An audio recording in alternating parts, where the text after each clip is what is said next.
অগ্নিকাণ্ডের ঘটনা ঘটে এবং এখনো পর্যন্ত 9 জনের মৃত্যু ঘটেছে এবং যার মধ্যে 8 জনই বাংলাদেশি নাগরিক বলে আমি জানতে পেরেছি এবং এর মধ্যে 5 জনের পরিচয় নিশ্চিত করা গেছে, যার মধ্যে 4 জন কুষ্টিয়ার বাসিন্দা, একজন কিন্তু সাভারের বাসিন্দা। এই পর্যন্ত আমরা জানতে পেরেছি, কিন্তু বাদ বাকি যে 3 জন আছেন সেই 3 জনের কিন্তু পরিচয় এখনো পর্যন্ত নিশ্চিত করা যায়নি। আমি আবার বলছি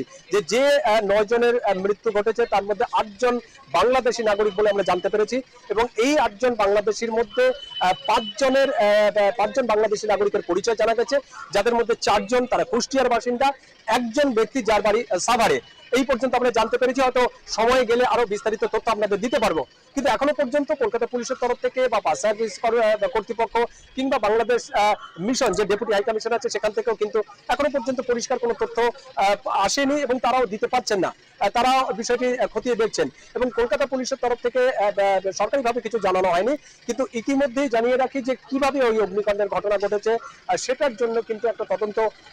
কমিটি অর্থাৎ সিট গঠন করা হয়েছে, স্পেশাল ইনভেস্টিগেশন টিম, এবং যেই টিমের নেতৃত্বে রয়েছে ডিসি শৈলজা দাস এবং আইপিএস কর্মকর্তা। এবং ইতিমধ্যে 2টি মামলা হয়েছে যেটা জানতে পারছি, একটি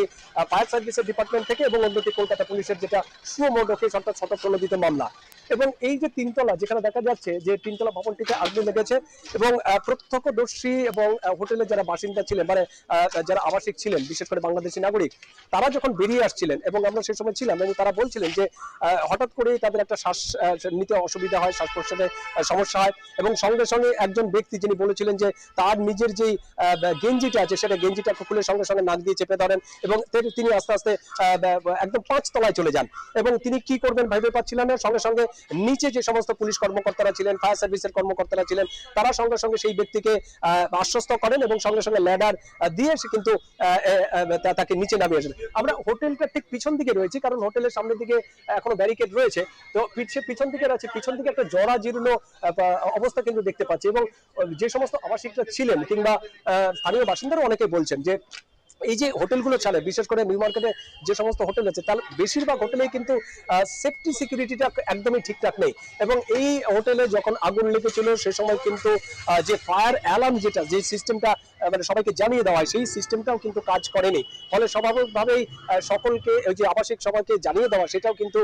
ঠিকঠাক করে হয়নি। এমনকি এই হোটেলের যে ফায়ার লাইসেন্স সেটিকেও ঠিকঠাক ছিল না, এমনকি অডিট সেটি কিন্তু ছিল না এবং কলকাতা পুলিশের তরফ থেকে এবং ফায়ার সার্ভিসের তরফ থেকে যে প্রাথমিক যেই তদন্ত করা হয়েছে সেই তদন্তে কিন্তু এই রিপোর্ট এসেছে যে সেই অডিট করা হয়নি এবং ফায়ার লাইসেন্স সেটিও কিন্তু আপডেটেড ছিল না। তো স্বাভাবিকভাবে এতগুলো অভিযোগ, সেই অভিযোগের কিন্তু সামনে চলে আসছে। এমনকি যে এমার্জেন্সি যে এক্সিট গেটটা ছিল সেই এক্সিট গেটের মুখেও কিন্তু একটা ওয়াল করা ছিল, এটাও আমরা জানতে পেরেছি, যদিও বাইরে থেকে সেটা দেখানো সম্ভব না। আমরা একবার দেখাবো যে এই হোটেলের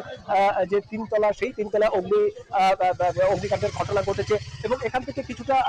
একটা মার্ক দেখা যাচ্ছে যে কালো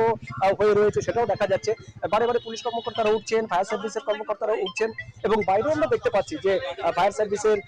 কলকাতা পুলিশের তরফ থেকে তারা কিন্তু এখানে সিকিউরিটি দিচ্ছেন এবং পাশেই একটা অ্যাম্বুলেন্সও দাঁড়িয়ে আছে। এখনো পর্যন্ত যদি ভিতরে কেউ নেই, কারণ সবাইকে রেস্কিউ করে নেওয়া হয়েছে, রেস্কিউ করে তাদেরকে কলকাতার মানে এনআরএস হসপিটাল অর্থাৎ নীলনয়ন সরকার কলকাতা মেডিকেল কলেজ এখানে ভর্তি করা হয়েছিল। প্রায় 60 থেকে 70 জনকে উদ্ধার করা হয়েছিল এবং তারা সকলেই কিন্তু প্রাথমিক চিকিৎসার পর তাদেরকে ছেড়ে দেওয়া হয়েছে। এই মুহূর্তে কলকাতার কোনো হসপিটালে কিন্তু এখনো পর্যন্ত কোনো আহত ব্যক্তি চিকিৎসা চলছে এমন কোনো খবর নেই, কারণ সকলকে ছেড়ে দেওয়া হয়েছে। এবং যেটা বলছিলাম যে 60 থেকে 70 জনকে উদ্ধার করা হয়েছে এবং সকালে যখন এই অগ্নিকাণ্ডের ঘটনা ঘটে তখন কিন্তু একটা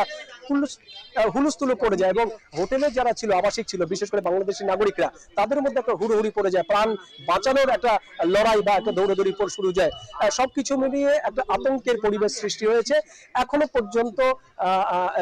তদন্ত চলছে, কিন্তু ভিতরে কোনো নাগরিক বা কোনো পর্যটক কিন্তু ভিতরে নেই বলেই আমরা জানতে পারছি। কলকাতা থেকে সরাসরি যুক্ত ছিলেন সহকর্মী দীপক দেবনাথ।